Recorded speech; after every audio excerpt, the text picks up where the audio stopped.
روزهای اول ماه دکبر طبیعت برای دهقانان گرمی آورد و امکانیت قلعی برای کشت. این روزهای مساعد را خواجگی‌های دهقانی حدود دهاتی به نام عبدی عوض فی ناحیه بوسه ثمرناک استفاده کرده با سرعت به ادامه کشت تیرماهی شروع کردند.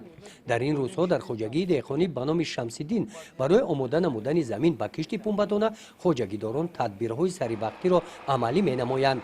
در این قطعه زمین جفت خوشصفت رو برا مونده در قطعه دیگر برای تامین زمین با غذا که یکی از عامل‌های سیرحاصل شدن آن میباشد پاروهای محلی میکشانند. 1 هکتار پیاز کردیم، بعد پیاز با جگوری کوریدیم، حاصل دیم دیگه باقی مونده زمین پخته کردیم، خیلی 3 هکتار گندم کردیم، جای گندم شولی کردیم.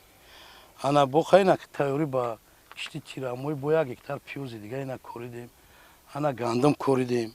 در ماه اکتبر 15 ماه اکتبر در گندم کوریدیم، 26 سپتامبر در پیاز کوریدیم.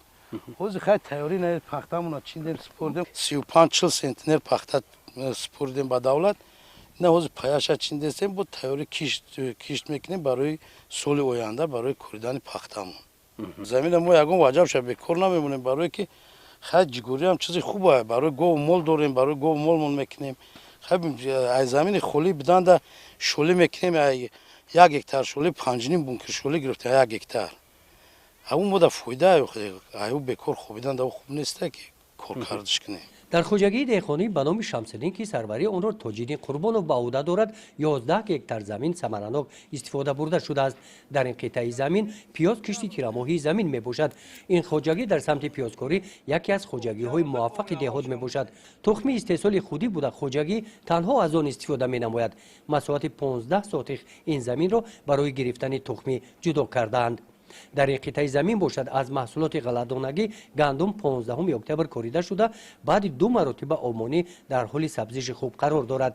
خواجگیداران کوشش دارند که با استفاده از روزهای آفتابی ماه دکبر در زمین‌های باقی مانده کشت تیرماهی را با موفقیت انجام دهند.